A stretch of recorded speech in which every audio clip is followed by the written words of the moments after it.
Salam, Bapak Ibu Saudara yang diberkati oleh Tuhan. Kembali di pagi hari ini kita akan merenungkan bagian dari firman Tuhan yang terdapat di dalam Efesus pasal 5 ayat 17 hingga ayatnya yang ke-33 dengan tema hidup dengan hikmat Allah.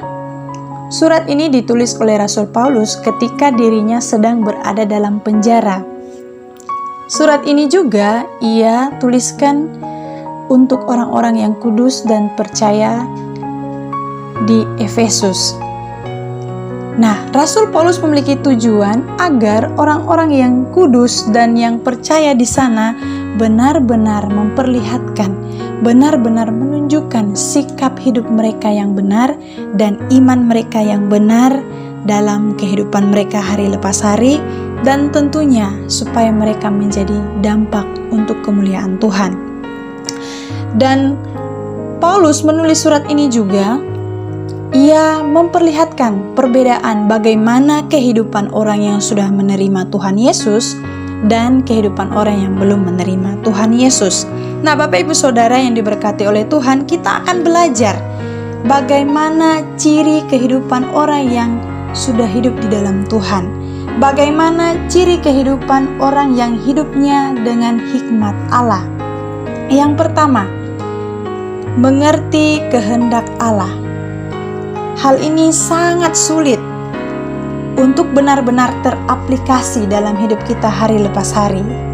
Sebagai manusia, sangatlah sulit untuk kita memahami dan juga mengerti akan apa yang Tuhan kehendaki dalam kehidupan kita. Namun, hal inilah yang Allah inginkan ketika kita sudah menerima Dia sebagai juru selamat dalam kehidupan kita pribadi. Allah menuntut kita untuk mengerti kehendak-Nya. Perhatikan ayat ini, di situ ada dua kata yang menjadi petunjuk agar kita mampu mengerti kehendak Allah dalam kehidupan kita. Yang pertama ada kata janganlah. Ini menunjukkan arti bahwa Allah melarang kita untuk hidup tidak sesuai dengan apa yang menjadi aturan dan perintah Tuhan. Kemudian ada kata usahakanlah.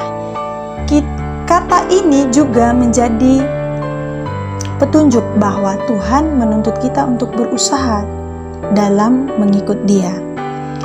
Dalam hal ini artinya bahwa kita akan mengerti kehendak Tuhan ketika kita mengikuti perintahnya Tuhan, mengikuti aturannya Tuhan, dan kita berusaha untuk tetap hidup di dalam Tuhan.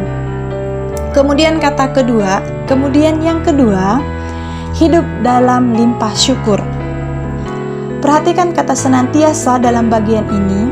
Kata senantiasa memberikan kita pemahaman mengenai dua hal juga, mengenai waktu dan juga keadaan dalam hidup kita. Rasa syukur yang Tuhan maksud dalam hal waktu ialah mengenai waktu di hari, minggu, bulan, tahun. Tuhan menuntut kita hari lepas hari hidup dalam rasa syukur. Jangan hari ini kita bersyukur, minggu ini kita bersyukur, bulan ini kita bersyukur, bahkan tahun ini kita hidup dalam rasa syukur, tapi hari berikutnya, minggu berikutnya, bulan berikutnya, bahkan jika Tuhan berkenan tahun berikutnya, kita lupa, bahkan sama sekali kita tidak hidup dalam rasa syukur. Ingatlah baik-baik Bapak Ibu Saudara yang diberkati oleh Tuhan. Bukan itu yang Tuhan inginkan, melainkan setiap waktu harus bersyukur. Kemudian kata keadaan, ini memberikan kita pemahaman terhadap apa yang kita alami dalam kehidupan kita ini.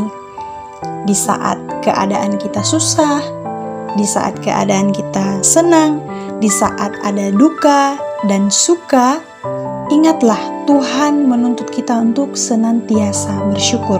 Mengapa demikian? Sebab di dalam Tuhan Yesus kita memiliki pengharapan yang kekal. Dan yang terakhir, ketiga, menyadari siapakah diri kita di hadapan Tuhan. Hal ini adalah prinsip tidak semua orang mampu melakukan hal demikian. Allah ingin kita memiliki sikap ini sebagai orang yang percaya kepada Dia. Yesus menuntut untuk kita hidup rendah hati, sebab Yesus terlebih dahulu melakukannya untuk menyelamatkan hidup kita. Tidak bisakah kita melakukannya pula untuk tetap mempertahankan kehidupan kita agar bersamanya sampai pada kekekalan?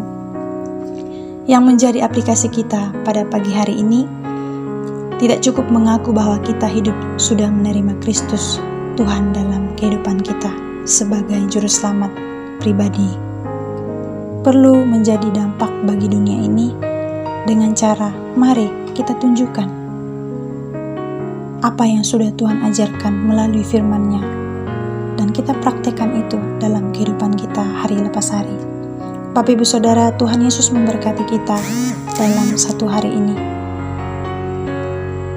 Roh Kudus Tuhan memampukan kita untuk terus tetap berada dalam firman Tuhan, untuk terus tetap berada dalam kendalinya Tuhan. Tuhan Yesus memberkati. Salam.